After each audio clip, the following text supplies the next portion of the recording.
Okay, thank you. Good morning, everybody. So as Jacques already said, we were very well received yesterday, and we had a very good welcome. So thank you to all of us, all of you. You gave testimony which were quite valuable.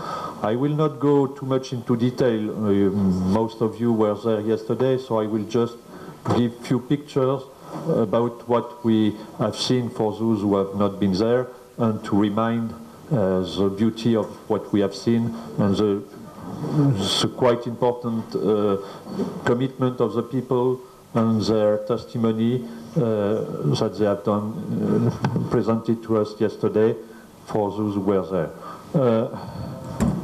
Just waiting for the photo.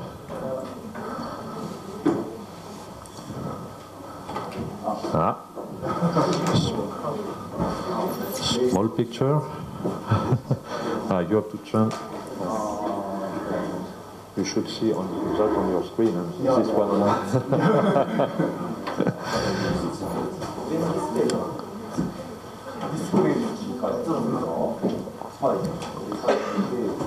Just a technical problem. You can see the small picture, and Yujiro can see the big picture. Thank you, Yujiro. So, first of all, after the welcome from the mayor of Kawamata and the technical also explanation with Mr. Yatsutaka, we were introduced to the village of Yamakiya by Mr.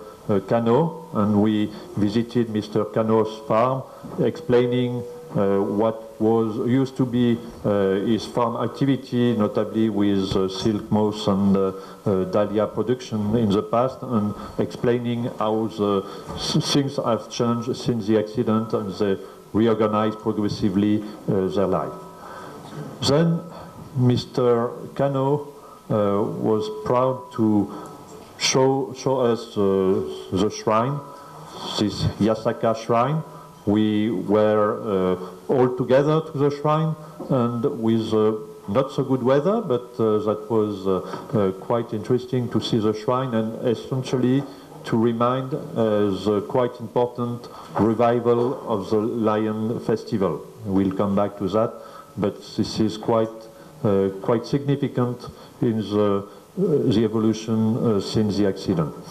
Then we moved to Mr. and Mrs. Hirono house, and we saw the presentation, the construction of this flowers pot, and that was very, very interesting. And Mrs. Hirono, we welcome us with her two grandchildren. Were there with a discussion, and she explained how they were confronted to the situation, and notably the need to reorganize and progressively recover with flower production, and also with the coming back of Mr. Hirono-san, that we have not seen yesterday, but who is there today, and also some difficulties with regard to the lack of manpower, but also the quite important network with local citizens. Then we moved to some scientific areas with technical scientific experiment in the forest, and Mr. Kobayashi explained us which type of experience are made in order to better understand what is going on with the transfer of contamination in the soil and in the trees. Then we had a visit with people from MOE on the temporary storage site. So you see some few photos and explaining the complexity on all this organization with different categories of waste, and how they take care to the safety of all this waste, but presenting also all the hard work which is dedicated to these activities. And finally, we moved to Mr. and Mrs. Auchi's farm, also with a nice grandson, who was the birthday of the grandson yesterday. And we had some testimony on all the activities, how he was confronted to come back during all the period where he was evacuees to take care of the dog, with a long way to come here, but also all the tests that is going, he tried to experiment in order to move from past production on tomatoes to new production, notably with flour or something which could be valuable. And he explained also that he committed itself to with the community, and notably to preserve the nice landscape. This is one of the photos which was taken from his house.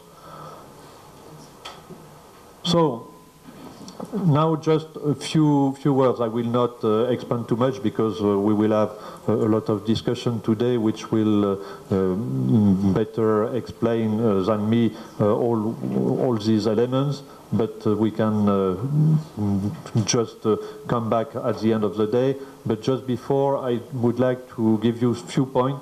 The first one, what we heard, which was also shown in other villages, but this is facing the complexity.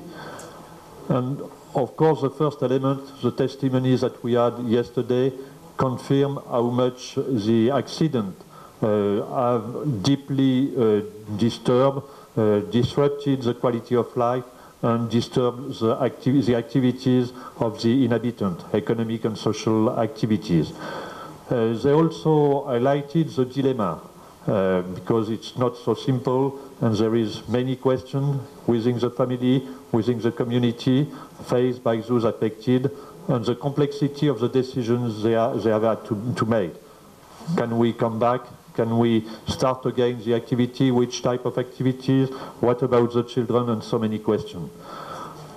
Faced with this complexity, everyone has to reorganize her or his life, her or his activity, by seeking help around him, her or him. And then we had some testimony about the way the different families who are working, who are coming back in the village, try to help themselves in order to improve the situation. People from Yamakiya have also benefited from commitment of some experts. There was not numerous experts, but some experts were there and worked with them and tried to improve the situations. That was not systematic, but that was some element were mentioned. What are some of the current challenges? I have not the pretension to be exhaustive on this element, but one of the key elements which were present in all the discussion yesterday was the question of the waste management. The waste management strongly mobilized the authority, but it's also a permanent concern in the daily life of the people. What about the incineration? What about the recycling?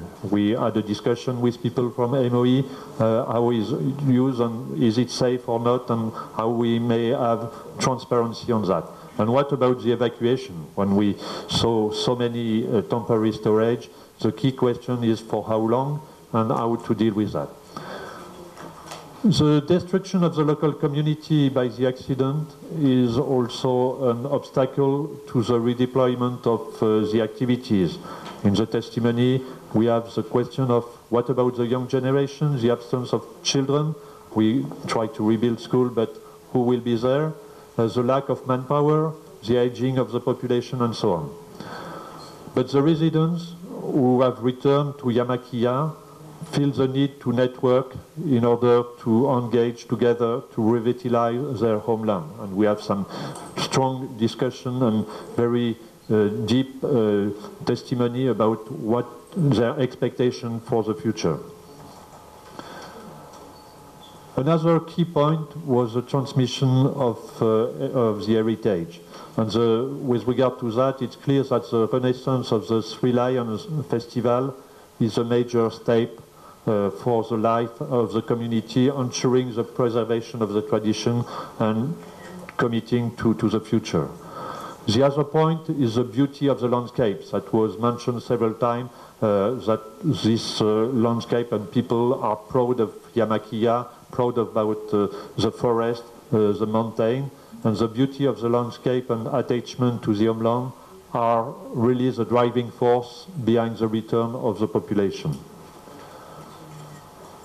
And finally, there was a key, some reflections that we had coming back to the day of yesterday. What about supporting local initiatives? The experience that we had after Chernobyl and following the people, local people from Chernobyl for since 1990, we have seen that the importance of local projects initiated and led by inhabitants and the communities. This is quite important, first of all, to rebuild the quality of the living together, to revitalize economic and social life, and to prepare for the future. These initiatives were key points for the reconstruction after Chernobyl, and it seems that there is no clear defined mechanism here in Fukushima, notably that was expressed by some of the citizens of Yamakia. There is no clear mechanism to support and accompany the individual and collective initiative. And this is something that we may need to think about that for the future. Thank you.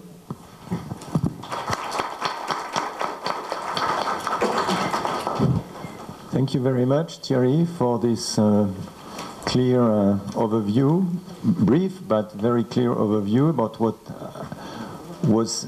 we have done yesterday, and some key messages that certainly we will discuss again during the day.